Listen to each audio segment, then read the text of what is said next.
Bien, me hacen la siguiente pregunta. ¿Por qué Marcos 16, 15, 16 pone primero creer y luego bautizar? Y Mateo 28, 18, 20 pone primero bautizar y luego enseñar. Bien, eso es cierto. Si nosotros miramos Marcos 16, 15 y 16, miren lo que dice. Y les dijo, id por todo el mundo y predicad el evangelio a toda criatura. El que creyere y fuere bautizado será salvo, mas el que no creyere será condenado. Entonces vemos claramente que Marcos pone primero el creer y luego bautizar. Ahora vamos a Mateo 28, 18, que dice de la siguiente manera, 18, 20. Jesús se acercó y les habló diciendo, toda potestad me es dada en el cielo y en la tierra. Por tanto, id y haced discípulos a todas las naciones, bautizándolos en el nombre del Padre, del Hijo y del Espíritu Santo, y enseñándoles que guarden las cosas que yo os he mandado. He aquí, yo estoy con vosotros todos los días hasta el fin del mundo. Entonces es claro, vemos que Marcos pone primero creer y luego bautizar, y Mateo pone bautizar y luego enseñar. Entonces, la respuesta es muy sencilla. ¿Por qué pasa esto? ¿Por qué la Biblia lo pone así? ¿Es acaso una contradicción? Claro que no, miren. La respuesta es bien sencilla. Resulta de que ahí es donde nosotros necesitamos conocer muy bien en la Sagrada Escritura los destinatarios de cada autor. ¿Por qué? Porque eso es lo que resuelve esta aparente contradicción y eso es lo que resuelve por qué uno pone primero creer y luego bautizar y el otro bautizar y luego enseñar.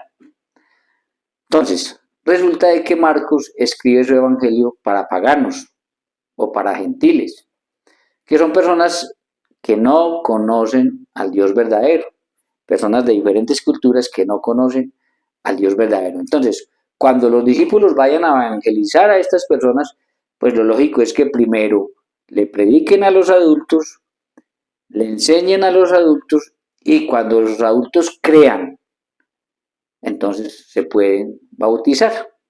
Entonces, vuelvo y repito, esto es porque Marcos está escribiendo su evangelio para gentiles o paganos que no conocen de Dios. Por tanto, los discípulos cuando vayan a ellos, primero tendrán que reunir a los adultos, predicarles a los adultos y cuando esos adultos crean, entonces se van a bautizar. En cambio, Mateo escribe para judeocristianos, es decir, para cristianos venidos del judaísmo, personas que ya conocen de Dios. Entonces, como estas personas ya conocen de Dios, entonces se pueden bautizar los adultos y pueden pedir el bautismo para sus hijos. Ahí es donde está la diferencia y la respuesta, entonces no hay ninguna contradicción. Es simplemente tener en cuenta cuál es el destinatario al que el autor escribe cada libro. Y teniendo en cuenta esto, nosotros los católicos cumplimos los dos mandatos, el de Marcos, creer y bautizar, y el de Mateo, bautizar y enseñar. ¿De qué manera? Cuando nosotros vamos a lugares donde no se conoce de Cristo Jesús, pues lo lógico es que reunamos a los adultos, no le vamos a decir a las personas traigan a los niños, yo los bautizo, no, porque pues seguramente nos ganamos un problema. Entonces, ¿qué es lo que hacemos? Reunimos a los adultos, les enseñamos la fe y si estas personas creen, se bautizan y ahí cumplimos Marcos 15, 16, 15, 16.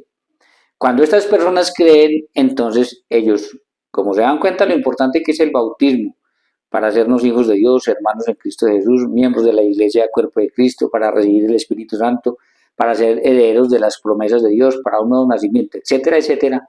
Entonces estas personas, como desean esto también para sus hijos, piden el bautismo para sus hijos. Y ahí entonces nosotros cumplimos Mateo 28. Los bautizamos y luego les damos unas catequesis enseñándoles a guardar lo que Jesús ha mandado.